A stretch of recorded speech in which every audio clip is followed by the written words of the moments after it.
Okay बच्चों, तो अब हम स्टार्ट करते हैं change of states of matter. Matter की जो 3 स्टेट्स है वो आपस में कैसे चेंज होती है। अब यहाँ देखिए, सॉलिड है, लिक्विड है और गैस है। सॉलिड से अगर लिक्विड पर जाना है तो फ्यूजन, यानी फ्यूजन साइंटिफिक टर्म है, आम भाषा में इसे मेल्टिंग भी कहते हैं। लिक्विड टू सॉलिड आना is freezing, liquid to gas जाना इज वेपराइजेशन और गैस से लिक्विड आना कंडेंसेशन। फिर सॉलिड से गैस जाना सब्लिमेशन और गैस से सॉलिड आना deposition.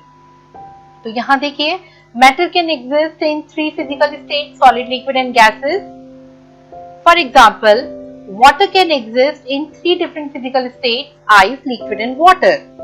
So now change of the substance from one physical state to another is called as change in state. अब पॉइंट आता है, how can matter change its state?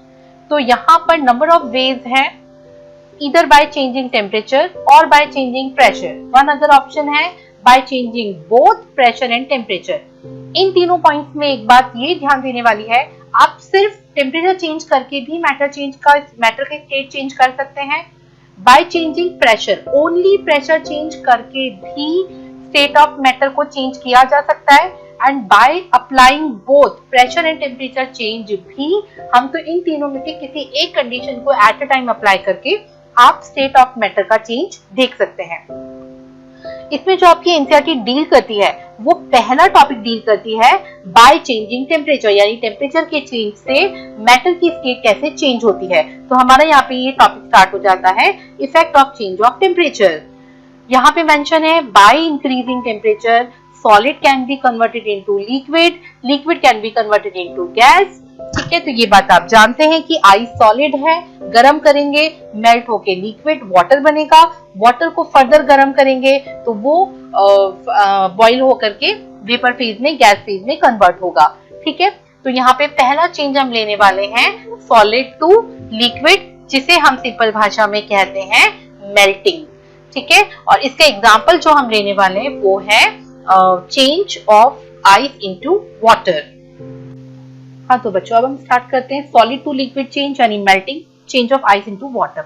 यहाँ पे आपको एक डायग्राम दिया है, इस डायग्राम के अंदर ये स्टैंड है, स्टैंड पर थर्मोमीटर लगा है, यहाँ पे बीकर के अंदर क्रश्ड आइस क्यूब्स हैं और नीचे से बर्नर लगा है। इस सेटिंग में क्या होता है, हम आइस क्यूब को लेते हैं और उनमें ये थर्मामीटर को डालते हैं। क्योंकि आइस का टेम्परेचर 0 डिग्री सेल्सियस है तो आपको थर्मामीटर की रीडिंग कितनी नजर आएगी, 0 डिग्री सेल्सियस नजर आएगी। अब आपने इसको हीट करना स्टार्ट किया, जब आप इसको हीट करेंगे तो आइस मेल्ट होगी। ठीक है, क्योंकि हीट कर रहे हैं तो माइंड में ऑब्वियस सी बात ये आती है कि थर्मामीटर की रीडिंग बढ़नी चाहिए, 0 से बढ़ के 1 2 3 4 होनी चाहिए। लेकिन हमने क्या देखा, हम काफी देर से हीट किए जा रहे हैं, आइस मेल्ट होता जा रहा है, लेकिन अभी तक थर्मामीटर की रीडिंग हमें 0 डिग्री ही दिखेगी जब तक एक भी आइस क्यूब इस बीकर के अंदर बैठा है। ठीक है, बहुत सारा आइस क्यूब मेल्ट हो गया, लेकिन एक भी आइस क्यूब अगर इस बीकर के अंदर है तो आपको थर्मामीटर में रीडिंग तब तक 0 डिग्री ही नजर आएगी। जब सारा का सारा आइस मेल्ट हो जाएगा उसके बाद जाकर के टेम्परेचर थर्मामीटर में बढ़ना स्टार्ट होगा, यानी मेल्टिंग के दौरान जितनी भी हीट हम दे रहे थे उस हीट से थर्मामीटर की रीडिंग में टेम्परेचर हमें कहीं पर भी बढ़ता हुआ नजर नहीं आया। तो अब क्वेश्चन ये आता है कि ये जो हीटिंग थी इसका टेम्परेचर कहाँ गया। ठीक है, अगर थर्मामीटर ने टेम्परेचर को रीड नहीं किया, यानी कि टेम्परेचर कंटेनर में नहीं बढ़ा, तो वो टेम्परेचर कहाँ गया। तो यहाँ पर ये क्वेश्चन आता है, why the temperature of melting of ice does not rise even though heat is being supplied continuously. तो अब इसका आंसर आप देखिए कि जब आप टेम्परेचर बढ़ाते हैं तो आइस के, अच्छा सबसे पहले तो ice solid state of matter है, सॉलिड पार्टिकल्स में क्या होते हैं, स्ट्रॉन्ग फोर्सेस ऑफ अट्रैक्शन होंगे। ठीक है, और स्ट्रॉन्ग फोर्सेस ऑफ अट्रैक्शन हैं तो जब आप हीट करते हैं तो ये हीट एनर्जी उन पार्टिकल्स के फोर्सेस ऑफ अट्रैक्शन को तोड़ने में बिजी हो जाती है। ठीक है, अब पॉइंट आता है थर्मामीटर की रीडिंग क्यों नहीं बढ़ी। थर्मामीटर में रीडिंग तब बढ़ेगी जब पार्टिकल की काइनेटिक एनर्जी यानी मूवमेंट बढ़ेगा। काइनेटिक एनर्जी जब बढ़ जाती है पार्टिकल, तो पार्टिकल बहुत ज्यादा फ्रीली मूव करने लगता है। ठीक है, तो क्योंकि उस टाइम हीट एनर्जी पार्टिकल्स के फोर्स ऑफ अट्रैक्शन को तोड़ने में बिजी थी, वो उनको मूवमेंट कराने में बिजी नहीं थी। तो क्योंकि पार्टिकल्स की काइनेटिक एनर्जी नहीं बढ़ी, उनके मूवमेंट इंक्रीज नहीं हुए, इस वजह से हीट एनर्जी का इफेक्ट आपको थर्मामीटर में नहीं दिखा। तो यहाँ पे ये मैंने आपको एक्सपेरिमेंट का डिटेल अवेलेबल करवाया है, अलॉन्ग विथ मैंने आपको ये क्वेश्चन दिया है। इस क्वेश्चन के अंदर मैंने सारे कीवर्ड, जो बात मैंने अभी आपको एक्सप्लेन की है वो मैंने आपको मार्क कर दी है कि यहाँ पर क्योंकि हीट एनर्जी पार्टिकल के फोर्सेस ऑफ अट्रैक्शन को तोड़ने में बिजी थी, वो उसकी काइनेटिक एनर्जी को नहीं बढ़ा रही थी, does not increase the kinetic energy, that is why there is no rise in temperature in thermometer. ठीक है, तो this is the first experiment. इसमें सेकंड एक्सपेरिमेंट आता है लिक्विड टू गैस चेंज, जिसे हम बॉइलिंग भी कहते हैं, यानी कि change of water into vapour. यहाँ पर बिल्कुल सेम पैरेलल मैनर में कहानी हो रही है। हमने ये स्टैंड लिया है, स्टैंड पे थर्मामीटर को हमने लगाया है और इसमें बीकर में हमने पानी भरा है, ठीक है, और हमने यहाँ बर्नर रखा है, बर्नर से हम पानी को हीट कर रहे हैं और इधर स्टीरर ग्लास रॉड है जो स्टीर करता है। अब आपने थर्मामीटर सपोज रूम टेम्परेचर पर पानी में रखा, ठीक है, तो रूम टेम्परेचर का जो भी टेम्परेचर था 30 डिग्री 40 डिग्री, पानी का टेम्परेचर भी उतना ही होगा। आपने इसको हीट करना स्टार्ट किया तो आप क्या देखेंगे, क्योंकि वाटर है, वाटर अब गर्म होता जा रहा है, तो थर्मामीटर की रीडिंग 30 डिग्री 40 डिग्री 50 डिग्री होते होते 100 डिग्री तक पहुंच गई। 100 डिग्री पर पानी की बॉइलिंग स्टार्ट हुई, बहुत सारा स्टीम यहाँ पे बनने लगा। अब उसके बाद आप देखेंगे थर्मामीटर की रीडिंग 100 से ऊपर जा ही नहीं रही है, 100 डिग्री पर आकर के उसकी रीडिंग रुक गई, ठीक है, और उस दौरान पानी कंटिन्यू बॉईल हो रहा है, तो आप तो कंटिन्यू हीट कर रहे हो, तो फिर थर्मामीटर की रीडिंग क्यों नहीं इंक्रीज हुई? बिल्कुल सेम मैनर में आपको रीजन देना है जो अभी हमने ऊपर पढ़ा, ठीक है। क्या रीजन है कि पार्टिकल्स के जो लिक्विड स्टेट के फोर्सेस ऑफ अट्रैक्शन थे उनको तोड़ने में वो हीट एनर्जी 100 डिग्री के टेम्परेचर पर बिजी हो गई और उस पूरे पानी को बॉईल करने में बिजी हो गई। तो जब तक इस कंटेनर में पानी की एक भी ड्रॉप है, स्टीम पूरा नहीं बना है, तब तक इसकी रीडिंग जो है वो 100 डिग्री ही रहेगी। और जब सारा का सारा पानी बॉईल हो जाएगा, उस कंटेनर में खाली पानी का स्टीम बस दिखने लगेगा, तब आप फर्दर हीट करेंगे तो अब उसकी जो टेम्परेचर है थर्मामीटर की रीडिंग वो 100 डिग्री के अबव जाएगी, क्योंकि उस टाइम पर अब वो हीट एनर्जी पार्टिकल्स की काइनेटिक एनर्जी को बढ़ा रही है और काइनेटिक एनर्जी उनके मूवमेंट को बढ़ा रही है और टेम्परेचर की रीडिंग बढ़ रही है। तो यहाँ पर ये इसका एक्सपेरिमेंट है, बिल्कुल ऊपर वाले सेम मैनर में एक्सपेरिमेंट का डिटेल मैंने आपको यहाँ पे अवेलेबल कराया है और बिल्कुल सेम मैनर में क्वेश्चन बनता है, why the temperature of boiling water does not rise though heating given continuously। तो इसके मैंने सेम मैनर में ये कीवर्ड्स मार्क किए हैं जो बात मैंने आपको एक्सप्लेन की है, ठीक है, और इनके जो दोनों के डायग्राम्स हैं विद नेमिंग आपको करने हैं।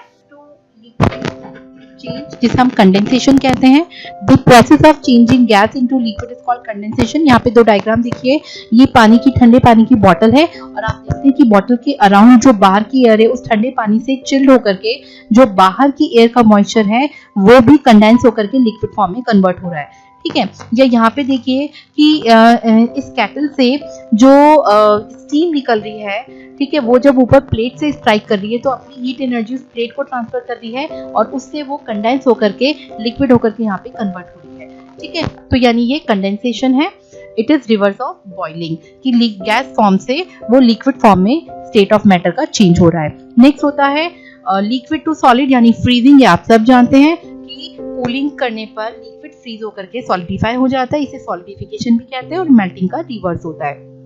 Next is solid to gas change, जिसे हम सब्लिमेशन कहते हैं। सब्लिमेशन किन में होता है? तो ये कुछ सब्सटेंसेस हैं, अमोनियम क्लोराइड है, आयोडीन है, कैम्फर है, नेफ्थलीन है, एंथ्रासीन है। ये वो सब्सटेंसेस हैं जो हीट करने पर सॉलिड फॉर्म से डायरेक्टली गैस में कन्वर्ट होते हैं। इनके एग्जांपल्स ये आपको मेमोराइज करने हैं। अब बच्चों अगला चेंज है इफेक्ट ऑफ प्रेशर, यानी कि बाय चेंजिंग प्रेशर आप कैसे स्टेट ऑफ मैटर का चेंज देख सकते हैं। तो इसका मैं आपको एग्जांपल देती हूँ।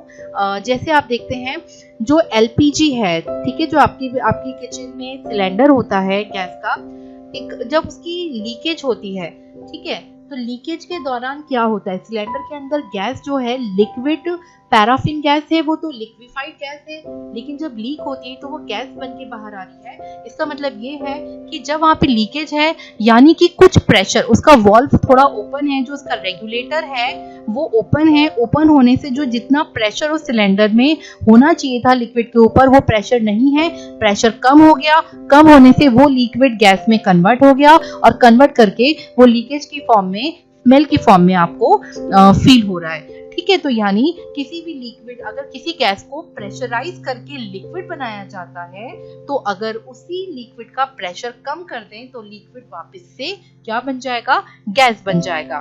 ठीक है, तो इस तरह से effect of change of pressure हम देख सकते हैं डेली लाइफ में। इसके बाद में ये इंपॉर्टेंट टॉपिक स्टार्ट होता है लेटेंट हीट। ये लेटेंट हीट उसी टॉपिक से रिलेटेड है जिसमें हमने बॉइलिंग और मेल्टिंग का प्रोसेस किया था 2 एक्सपेरिमेंट के साथ में, कि हम हीट कर रहे थे मेल्टिंग के दौरान भी, बॉइलिंग के दौरान भी, लेकिन थर्मामीटर में हमें कोई राइज ऑफ टेम्परेचर नहीं नजर आ रहा था, तो हमारा ये डाउट होता था कि वो हीट कहाँ गई। तो वो जो हीट थी उसी को लेटेंट हीट कहते थे, जिस हीट की वजह से टेम्परेचर राइज नहीं हुआ था उन दोनों एक्सपेरिमेंट में, उस हीट एनर्जी को हम लेटेंट हीट कहते हैं। तो देखिए लेटेंट हीट की क्या डेफिनेशन है, the heat energy which has to be supplied to change the state of substance is called latent heat. यानी लेटेंट हीट वो हीट एनर्जी थी जो सब्सटेंस की स्टेट को तो चेंज कर रही थी लेकिन वो आपको थर्मामीटर में रीडिंग नहीं दे रही थी। यानी वर्ड लेटेंट मीन्स हिडन, वो हिडन हीट थी।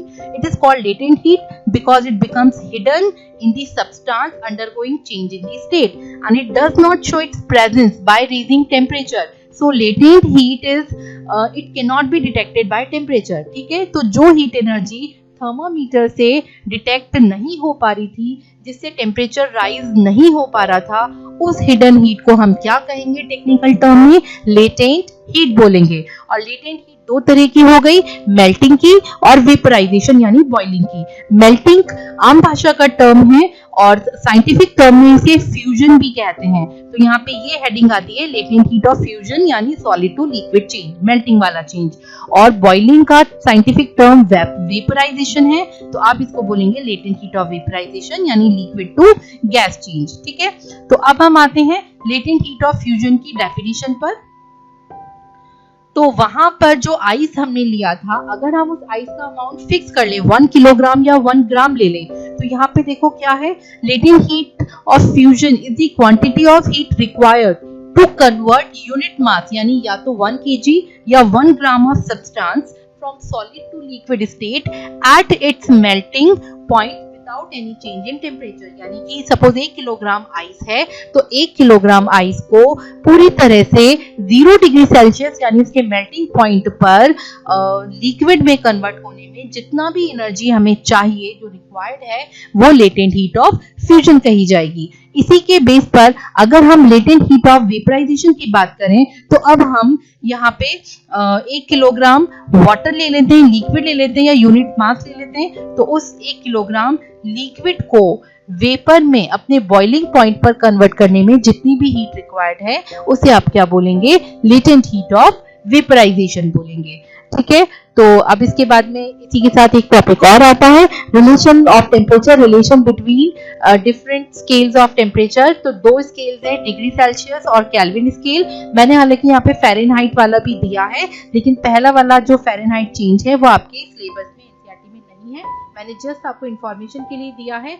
जो सेकंड वाला है ये यहाँ पर इंपॉर्टेंट है और इसको मैं यहाँ पे ये येलो कलर से मैंने मार्क कर दिया है। Kelvin temperature equal two degree Celsius plus 273। यानी सपोज आपके पास अगर 0 डिग्री सेल्सियस का टेम्परेचर है तो केल्विन स्केल में कितना होगा, आप 0 डिग्री में 273 को ऐड कर दीजिए तो केल्विन आ जाएगा। ठीक है, या आपके पास सपोज 10 डिग्री सेल्सियस है तो प्लस 273 कर दीजिए तो 373 केल्विन का टेम्परेचर आ जाएगा। ठीक है, तो ये वाला येलो वाला फॉर्मूला यहाँ पे इंपॉर्टेंट है कि केल्विन टेम्परेचर क्या होगा, डिग्री सेल्सियस प्लस 273 टेम्परेचर यहाँ पर केल्विन टेम्परेचर होगा।